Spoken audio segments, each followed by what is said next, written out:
Welcome back to the show. Joining us tonight is Andrew Holder from TDA Interiors and Rob Morris from Space Consulting. So if you've got a question about commercial property and want their expert advice, the number to call is 1300 30 34 35. Now, before the break, we were talking all about trying to get the fit out. So I guess the next question is what kind of terms do you search on to find businesses such as yourself that can help with fit outs? Well, the internet's obviously a good portal for that. You know, searching through office interior design or office fit out would be a good starting point.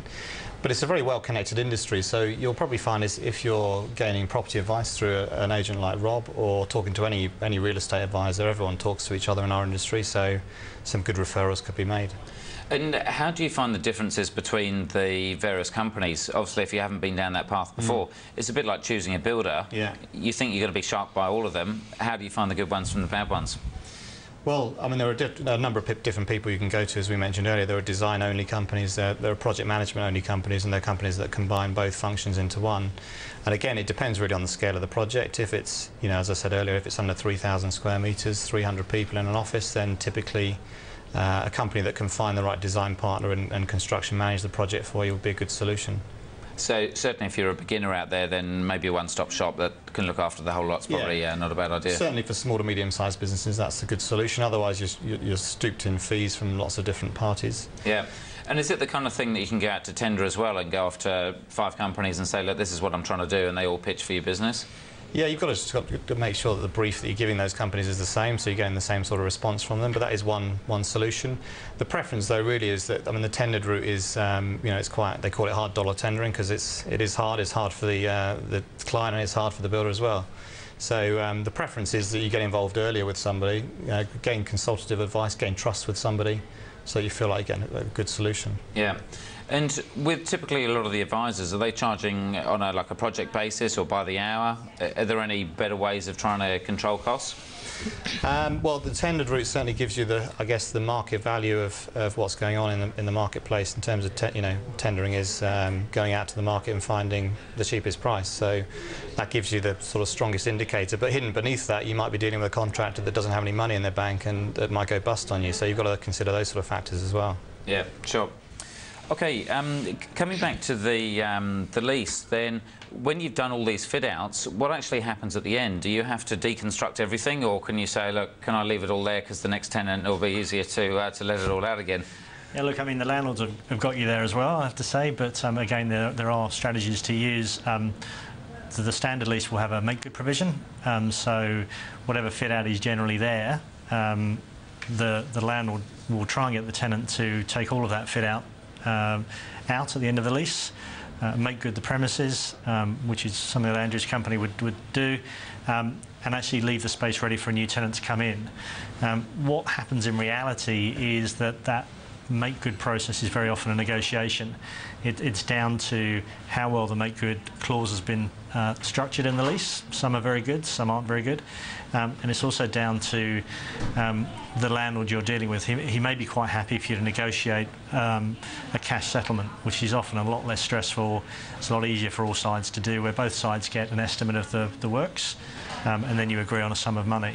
And very often, if that fit out is actually in good condition, it can then provide an inducement to an incoming tenant at a lesser cost. So there's ways around it, but it is a bit of a sting in the tail to leases, you know, and tenants need to sort of be mindful of it and negotiate as from their side probably a minimal fit out as possible. From the landlord's side, they're going to try and get everything thrown in.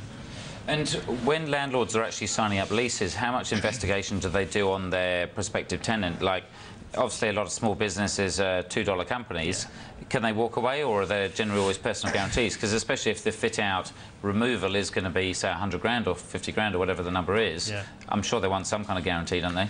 Yeah, the leases will generally have a bank guarantee requirement. Standard is about 6 months. For shorter-term leases, it may be down to 3. But and so that means you've got to physically put the money in deposit in an account, is that right? Correct, that's right. You put it in deposit, so if anything goes wrong during the lease, if you run away from your commitments, or at the end of the lease if you don't make good, or if there's some outgoing liabilities, the landlord can call on those funds. So you know, for a smallish company that can be quite a large sum of money. For a bigger company it's not so bad, but it's you know, it's a substantial sum nonetheless. Yeah. And how important is it to actually choose your office location? So, I mean, both of you run your own businesses. How much do people get judged based on if their property's in the right street or the right building? Look, I think they do. There's certain industries that like to be in the right location, like law firms like to be in the CBDs of major cities. Media companies like to be in the fringe because they're a bit more trendier and the buildings are a bit more interesting. So it does matter. But it also matters, I mean, less from a client perspective, but from an employee perspective. You know, sometimes staff retention and attraction is a key factor in where businesses are located. You know, if they're easy to get to in the city, if they're train rides or ferry rides, you're going to attract good staff. If you're in a cool building, you know, in a great location, lots of cafes, if it's that kind of industry, you're going to attract that kind of staff. So most companies try to bring that kind of thinking into their whole strategy, and often get feedback from staff. You know, it can be a very big move for some companies, and you know, often by setting up committees internally, they get feedback and where do people want to be, and that way they're hopefully involving staff and not going to lose staff when they actually relocate. Yeah, it's a thing I hadn't really thought of. So how involved do the staff typically get, and do the management involve the staff in those kind of decisions, say with the internal fit-out? I guess it depends on the democracy or autocracy in the company overall, but yeah, I mean, we see a lot of companies that get very collaborative in the way they approach those things, and they'll consult with the staff, and there's others that, you know, they want to be on the North Shore because that's where the boss lives, so you've got those sort of dynamics to work with. But, you know, as a business owner, 75% of our overheads are people, and I think 5 or 6% are premises. So when you look at you know, as a business grows, the overall, you know, the cost ratio of your premises against your people, you know, makes being in the right location quite important. Yeah, because certainly, say, looking around Sydney, things like Macquarie Bank, or like you look at, everyone knows the Apples and the Googles, everyone wants to kind of work there. Some of them are pretty funky businesses, and they're doing some pretty amazing things these days, aren't they? Absolutely, yeah. Yeah, and there's a lot of money being spent out there still, yeah. Yeah. In terms of, I guess, the other things in, I guess, buildings, what are some of the other important things? Like, I mean, you guys mentioned before things like kind of building security, getting access. What are some of those things, and why are they issues?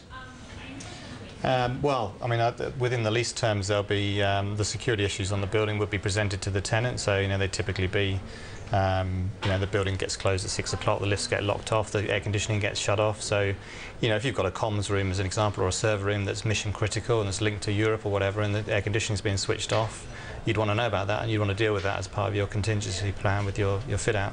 So those sort of issues are quite important. Right, okay. And there's sort of green issues now in the market. I mean, you know, companies are trying to be perceived as green, and there's a number of buildings in the CBD that are trying to get their rating up and be seen at sort of the top end, and always competing. So I think, you know, not only is location important and budget important to some companies, but also how green is it, how healthy is it going to be to the environment, and that I think is probably going to be more of an issue going forward. Because who actually rates it to say that it comes up to a certain standard within green, do you know? Well, there's a couple of agencies in Australia now that do that, and there's a lot of consultants that provide the advice to give the rating. What we've seen over the last few years is that, you know, with less money to spend on fit-outs with the GFC period, the world's almost become greener because people have been having to reuse things. You know, typically 2 or 3 years ago, you'd go into an office and, you know, a Macquarie Bank would have gone in there and stripped out the floor and put brand new furniture in and brand new lighting and, you know, brand new everything, and spent a hell of a lot of money. 2 years on, a floor with that sort of infrastructure would maybe be reused. So almost green by default we've become. Right. And with the green buildings, is a lot of that just the, I guess, the publicly listed companies that are trying to do the right thing, and maybe they're doing it genuinely? Do the smaller companies kind of worry about that stuff as much? Well, I guess there's a couple of things to talk about there. There's a mandatory disclosure situation in Sydney, Melbourne, and all the major CBDs where major building landlords have to disclose the star rating of their building, and that comes up in 2012. But the real issue, there's two real green star factors. One is what the building's doing, which is what the landlord's providing, and the other is what the tenant's doing to the space, and they're two different things. Right, okay. What about in terms of things like utilities? Does that make quite a big difference across buildings and the way you actually fit things out? Utility costs, you mean? Yeah. Yeah, well, energy efficiency is a big part of the Green Star rating that exists. So, you know, landlord buildings that have been designed to a Green Star rating, generally the utilities bills will be a hell of a lot lower. But most stock is obviously still quite old, so, and inefficient. I was going to say there's still a bit of a discrepancy between those big landlords that have gone green, that have invested a lot of money, are still asking a premium for those buildings, and there's still a gap between the tenant's willingness to actually make that jump over and above what they'd normally pay for rent to be in a green building. So, you know, that's something that the market will work out. But you know, it's an issue of perception. It's also how much people are willing to pay for being green. And obviously over the last 12 months things have been incredibly tight, so probably not very much. But going forward, it's going to be. I think the gap's going to close. Yeah. And if you've got people out there looking for, say, space at the moment, where are maybe some of the best areas or the best opportunities to get the most negotiation? Is it in the older buildings? Is it kind of further out of town, or is it just depend on that city? Look, it depends on the city. I mean, look, generally, if I was going to draw a sort of rule of thumb, the bigger landlords and the institutional landlords normally have the funds available on hand to put in the bigger incentives. And obviously they need to fill their buildings. They can throw a lot more assets and resources at doing so. So in the major CBD buildings, they're probably going to be on the top in terms of the incentive pile. When you get out to the fringes, with the smaller landlords, what tends to happen is they reduce the rental that they're actually asking, and often don't offer anywhere as near as the market incentive, but they get away with it because they say, well, we've reduced the rent and we haven't got the funds. So those scenarios are still workable because the overall budget is the overall budget, and if the rent's lower, you know, maybe they can put a little bit more capital into fit out. So, so typically for the mum and dad investors that have maybe just got $1 million property or something, they can't afford to have 12 months without any rent because obviously they've still got to pay a mortgage. Yep. So as long as they've got something coming in, they're more likely to do it. Yeah, I think so. I think in the fringe location, you need to meet the market basically, and it is still a very competitive market, and I'd say it's still a tenant's market. So those landlords, even the mum and dad investors, can't sit tight on empty properties for months on end. They've got to offer a good deal, try and keep the term of the lease to as long as possible, obviously for them, and work with the tenant. I think that's key, not against the tenant, to make sure that each side is happy in the negotiation. I remember a few years ago going to a speech of one of the biggest mortgage providers in Australia, and the entrepreneur who was running it was saying when he started his business he had no money to rent office space and the rest of it, and if anything you make yourself bigger and hire even more space, because then exactly you can get like a year's free. So he couldn't afford to pay the rent, but he can actually afford to take on a building. That's right. And ideally make the bet that in a year's time the business is up and running, and then you're actually kind of running from there. Yeah, absolutely. Yeah. So there's certainly opportunities out there pretty much all the time. I think even with a short-term lease, always ask. You know, I think that's obviously an advisor's job to do it for you, but even on a small lease, short-term, there's always something to be gained by negotiating. And if you haven't got a poker face, then hire an expert and get them to ask the question instead. We're going to take a short break, but we'll be back in just a minute, so don't go away.